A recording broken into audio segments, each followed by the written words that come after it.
And as you can see already, there is something really wrong with the car, and that's the front suspension. Hello and welcome to Benz Addiction again. Today is the part 2 of my SL500 project to make the engine work great again and bring the car inside. And as you can see, it took me about 20 minutes to bring it in, not to damage the fenders, the front fenders, as the suspension was down to the ground. And I am going to show you what I did on the car and the suspension to make it running again. So these are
I took my time and using a rag and some degreaser cleaned this little container over here, the hydraulic suspension fluid, and took off this return line.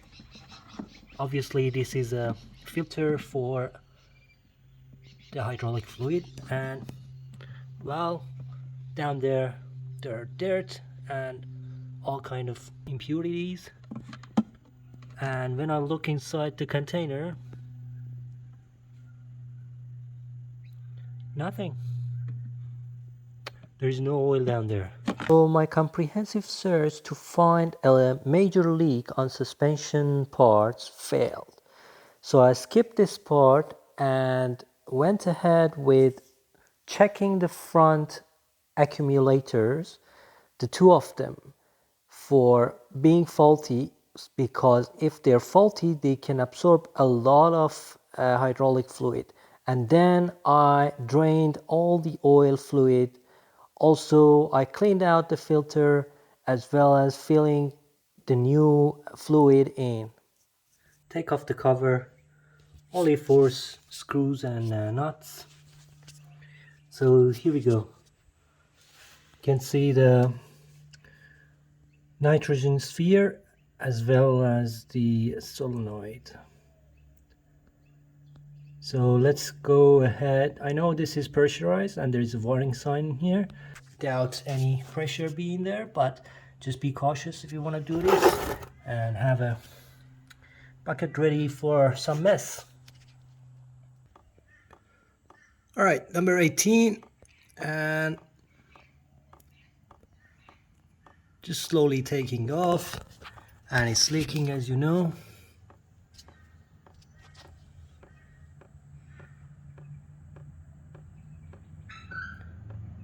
Let it drop for a few seconds and I'll go ahead and remove the main pressure line, and I'm going to test this sphere to see how good or bad it is.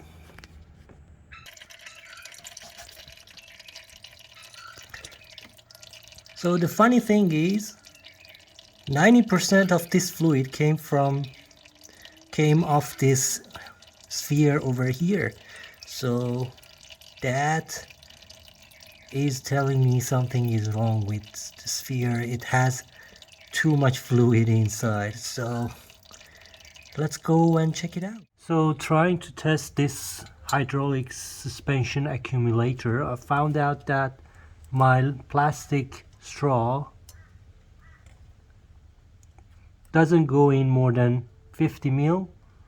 So I'm summing up that this accumulator is not faulty. So this is, I would say, 50 mil again. This is a bit longer maybe. I would say it's about 50 mil, and it's pretty intact in there. So I would say this accumulator is good as well. There should be no problem with it. So what I can do, I just put back everything. I'm pretty sure my accumulators are not faulty. I put everything back.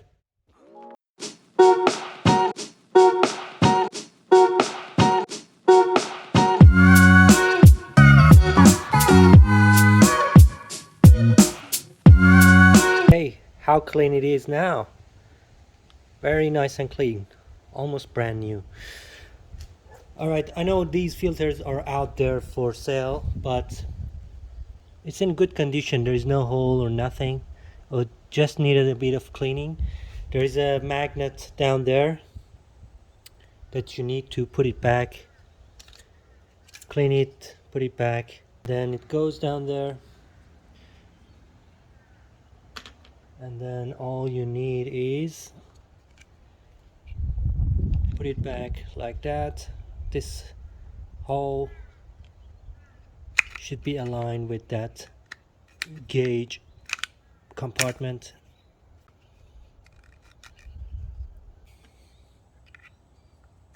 Like that. And then this is the gauge. Back then, how good was everything? Everything had a gauge. Okay, I'm using a swag hydraulic fluid for Mercedes.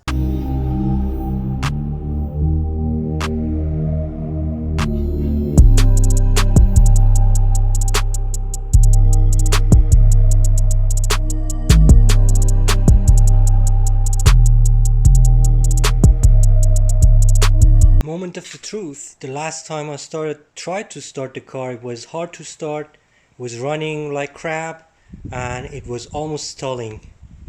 So let's go ahead and see if we can raise the suspension or not.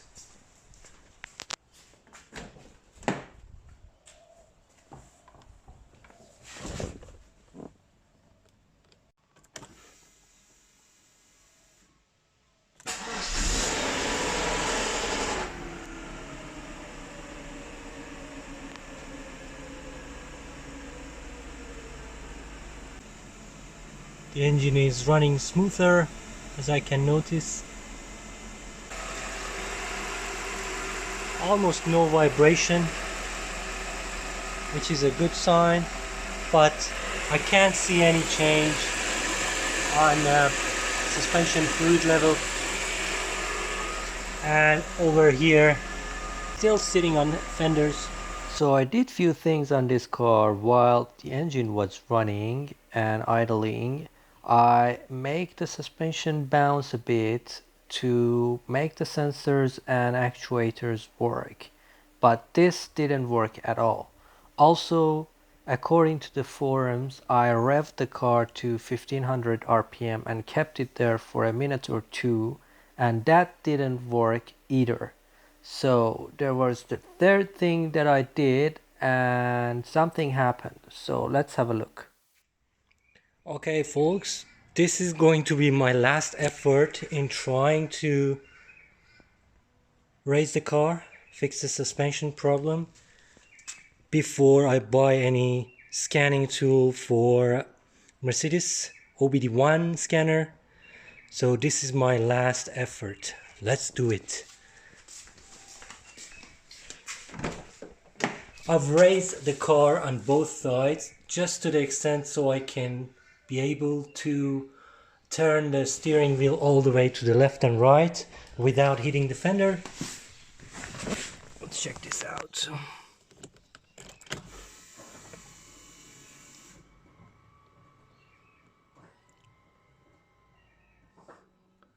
1, 2, 3.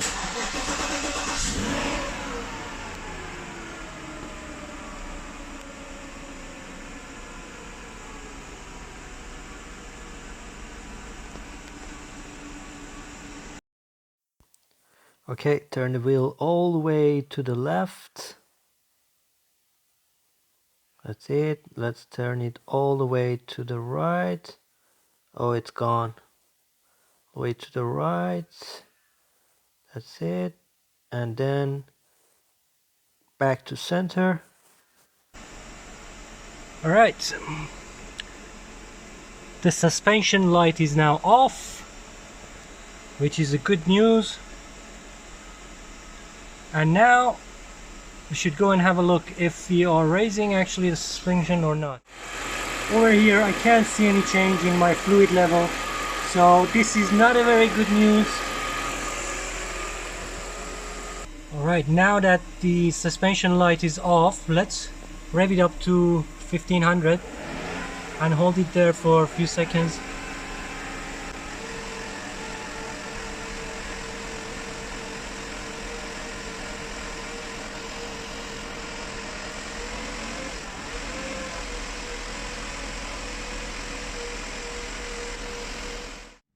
Okay guys, I think I failed again.